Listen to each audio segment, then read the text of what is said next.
Okay mga trigger, welcome pong muli dito sa ating munting YouTube channel. At bago ako bumati at magpasalamat ay gusto ko lang munang basahin ang katanungan ni Rense.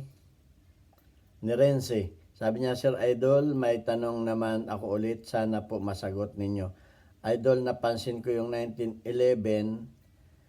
45 ko, yung hammer niya hindi nakadiin. Hindi katulad ng sa kaibigan ko. Nakadiin, kumbaga diin na diin yung hammer sa may firing pin.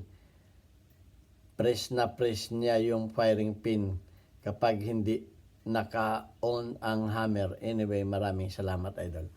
Okay, bago natin yung sagutin at bigyan ng pansin ay gusto ko lang munang magpasalamat sa gusto ko munang batiin ang lahat, lalo tigit sa mga OFW sa mampanikay ng mundo. Mag-ingat po tayo dahil nagpapalit na ang klima, ay umuuso na naman ang mga sipon at ubo. Ingatan po natin ang ating mga sarili dahil may mga pamilya po tayo na umaasa sa Pilipinas, at lalo tigit ingatan po natin ang ating mga trabaho na huwag tayong maaksidente. Okay, at pasalamatan ko rin, maraming salamat doon sa ating 39,800 plus na mga subscribers na patuloy naman tayong dumadami, nadadagdagan kahit pa medyo mabagal lang.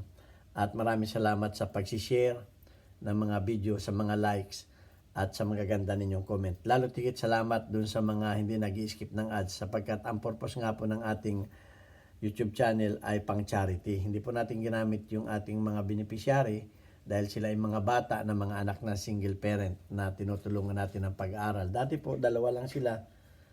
Nung tayo nagkamero na ng YouTube channel, ginawa nating 6 dahil ang kinikita po ng ating YouTube channel ay para sa kanila.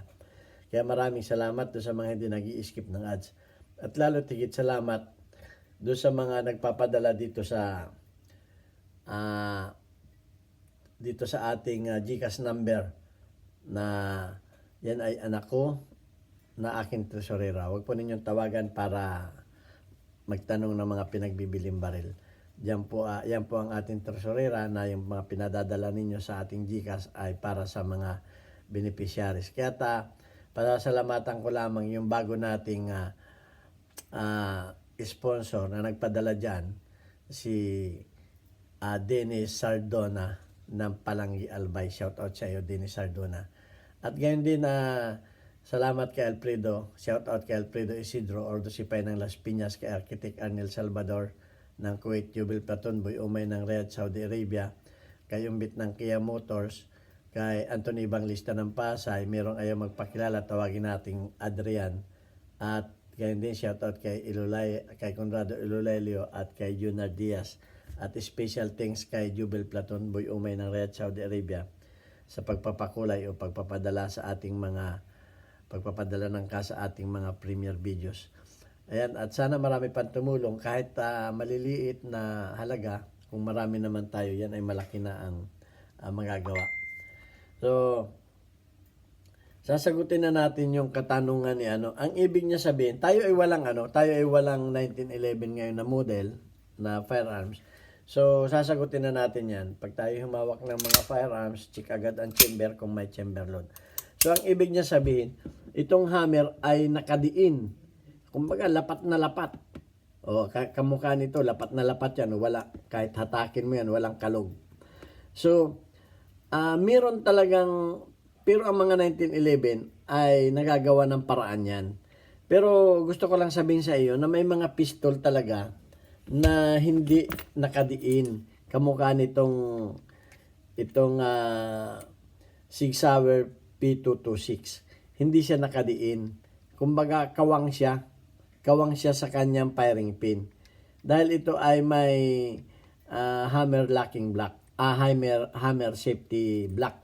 Okay, didiin lang yan pag naka-press ang trigger ninyo, pag palo niya. Pero pag nirelease ninyo ang trigger, yan ay kakawang. Okay, subukan natin ito. Check natin ang chamber kung walang bala. Okay, walang bala. Okay, tingnan ninyo ang hammer. Pag yan ay inano ninyo, ayan yan ay kawang, bumabalik yung pagpalo niya, babalik siya, kakawang siya. So ang tanong ay, kung pumuputok, walang problema, Pumuputok siya eh. Dahil ang purpose ng mga ganito, kaya may ganyan yan, eh pag ikinasa mo ay may clearance na, ayan o, may clearance na dahil nga kumbaga madali mo nang ikasa yan, at yan ay medyo isa rin sa nakakapagpalambot ng kanyang recoil. Yan ang purpose ng mga ganyan. Kaya may ganyan. Ngayon, kung pumuputok naman, kaya yung ibang mga 1911 ginagaya ito. Kasi nga ang purpose nila ay para madali mo nang ikasa. Kumbaga may buwelo ka na. Okay, may buwelo ka na. Hindi ka mukha nitong mga ganito na walang buwelo. Na walang buwelo. Kasi nga nakatulak na ito sa slide. Nakatulak na ito sa slide yung itong kanyang hammer. So tulak na siya. So wala siyang buwelo. Itong mga ganitong style, may buwelo siya. May buwelo siya na gano'n, no? Ayun, no? So, kumbaga, pag hinatak mo ay may siya, may buwelo na siya. Yun ang purpose nitong ganito. Pero, sa akin naman, at saka itong ito namang, re-review ko na rin sa inyo itong Sig Sauer. Ito kasi may decacker. Ito yung decacker niya. Halimbawa, nakakak siya. Gusto ninyo siyang ibaba, hindi na kayo magpipress ng trigger. Didikak lang ninyo siya, ayan o, at yun, nagdidikak na siya, may decacker siya. Ayan o, ididikak ninyo siya, ayan, magre-release na yung trigger niya. Kahit biglain pa ninyo kahit biglain pa ninyo ng release itong decacker niya, hindi pa rin niya siya puputok kasi nga, hindi kayo nakapress sa trigger. So, ayan ang mga purpose niyan. So, punta naman tayo sa 1911. Okay, kung gustong, para sa akin kung pumuputok naman, ay walang problema. Ang problema kung hindi pumuputok. Okay, so, kagaya na sinabi ko, maaring ang purpose niya ay yung ganito. Na pag kinasa mo ay may buwelo siya. So, nakakapagpalambot yan ng recoil at may kaunti lang hindi naman sabi ko sa iyo na malaki, may counting effect yan sa pag-recoil dahil nga madali na siyang ikasa. So ayun, yun ang isang purpose lang nun. At kung gusto mo naman natanggalin yun ay halimbawa ayaw mo nang may ganun na kasi depende naman niya sa mga may-ari ng baril Kung mapapansin ninyo ang mga 1911, meron ditong mainspring housing na pag tinanggal ninyo yung grip, may pin dito, mabubunot ninyo. At yung loob ng mainspring housing ay itong mainspring niya ang nandun. So doon sa mainspring niya, doon sa may dulo, may bandang itaas, meron kayo mapapansin na isang bakal na may parang butas doon na mababaw. Okay, may plunger. May butas doon na mababaw sa dulo. So, yung butas na yon, doon nakatutok itong kalimutan ko ng tawag dito. Please comment. Itong tawag dito ay comment na lang ninyo. Basta ito yung niya. Nakakalimutin ng senior citizen. Okay, basta doon ito nakatutok. Ito kasi nakakabit ito sa hammer. So, nakatutok yan doon sa na yon. So ngayon, kung ito'y kawang o malalim yung butas na yon, ay ito ay may hindi yun yung sinasabi na pag hindi ito nakatutok na ganyan, yung hammer mo ay magiging ganito. May play, hindi nakalapat. Kumbaga papalo yan pero kakawang uli. So yun lang ang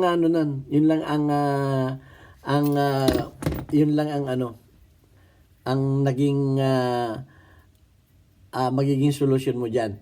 Pwedeng magpalit ka nito ng medyo mataas. Ito medyo mahaba ito. Medyo mahaba o di kaya maglagay ka dito ng spacer, maliit na washer na lulusot para ito'y umangat. Paangatin mo to.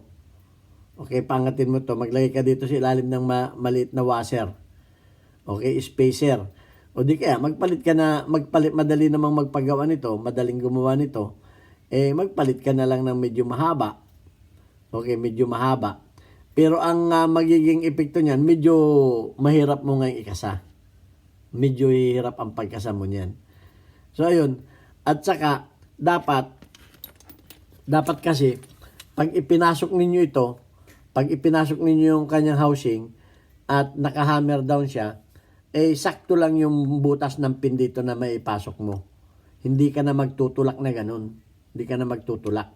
Kasi pag mahaba yun, mahirapan ka ngayong magtama nung butas dito. Na pin, kinakailangan mo pang idiin ngayon, itulak na ganun. So, yun naman ay, pag naka-hammer down, nakalapat na ganyan ha. Kasi pag yan ay nakahapkak, ay talagang mahirap ninyong ipasok na ganun. Mahirap ninyong mapatama yung butas dito. Sa mga 1911 yan ha. So, ayun lang ang kasagutan ko dyan. Nasa sa inyo yan. Kung gusto ninyo may ganun, di magpalit kayo nito ng mas malalim yung butas. Kasi nga, ito ay doon nakaano. Para sa akin mas gusto ko yung may counting play. Okay, mas gusto ko yun. Kung gusto ninyo na may counting play yung pairing pin na yun, medyo magpalalim kayo nito. Ang disadvantage lang nun, dahil ito nga ay nakakawang, pag naman ito'y napukpok ng konti at may chamber load, ay puputok yun. Kasi nga, pag ito'y kawang, pag nakakawang na ganyan yan, yung pairing pin yan ay aatras yan. Aatras. So, pag naka-atras na yung pairing pin, at ito ay biglang biglang itong napalo, ay delikado naman yun. Delikado. Kaya kung sa safety, mas safe yung ganyan. Kasi ang pagkakaiba nito, may safety block ito. May safety block. Kahit yan ay pukpukin mo, basta wag lang masira yung safety block niya, hindi yan aabot sa Hindi yan aabot sa pairing pin niya. Okay? Dahil ito ay double action ito. Okay, kita ninyo, pagka ito ay naka-press ka sa trigger, ito ay aabot sa kanyang pairing pin. Aabot sa pairing pin yan. Okay, pero pag inirelease ninyo itong trigger ninyo, hindi naabot sa pairing pin yan. Kasi nga, hindi na kayo naka-trigger finger in. Hindi na kayo naka-press sa trigger. So, yun ang pagkakaiba nito. Whereas, sa mga 1911, ay pagka pinakawang ninyo ito, walang safety block yan, at ito ay nauntog, kahit mahina lang ang tumama dito, puputok yan pag yan ay may chamber load. So, delikado ang safety ninyo. Yun ang niyan. Wag ninyong gagayahin itong mga ganito, na ito ay may safety hammer block. Okay? Yung mga 1911, mga walang safety hammer block yan. Kaya yun naman ang disadvantage nung may kalog ito. Kasi nga, pag ito ay kumawang, yung firing pin niya ay aatras. Pag naka-atras yung firing pin yan at yan ay nauntog, okay? Nauntog yung firing pin niya na bigla itong may pumalo dito, babanatan niya yung firing pin at kung may chamber load yan, puputok yan. O, naintindihan na ninyo. O, sana isip-isip din hindi yung basta-basta ninyo ginagawa. Dapat alam ninyo ang consequences ng mga gagawin ninyo. Baril ninyo yan. Hindi ko kayo sinasabi na ganito, ganyan ang gawin ninyo. Kayo ang mamimili. Okay, so may cons and pros. May disadvantage at advantage. Okay, wag ninyo gayahin na, ay, pakakawangin ko dahil mas madaling ikasa. Paano kung, bakit naman yan pag nakaganyan ay kahit pakpukin mo dyan ay hindi puputok? Ay kasi nga yung pairing pin yan ay kumbaga yung pairing pin yung hammer niyan ay nakatutok na nakatutok na. Yun naman dulo ng pairing pin niya ay hindi naman yun abot sa primer. Okay? magiging ano lang, ito may video na ako nito, magiging ano lang yun kasi pag napalo ninyo ito, may ano may travel ano yun may talbog yung may talbog yung pairing pin. Okay, kaya kahit ito mapalo ninyo ito kahit ito mapalo ng ganyan, hindi yan puputok. Dahil nga yung pairing pin niya ay nandun sa loob. Okay, sana naunawaan ninyo. At dapat alam ninyo ang mga function ng baril ninyo. Hindi yung kayo ay basta gumagawa ng ganon para lamang hindi naman ninyo alam ang magiging consequence kung sakaling may aberya na mangyari. So sana may natutunan kayo dito. At babasahin ko lamang yung ating mga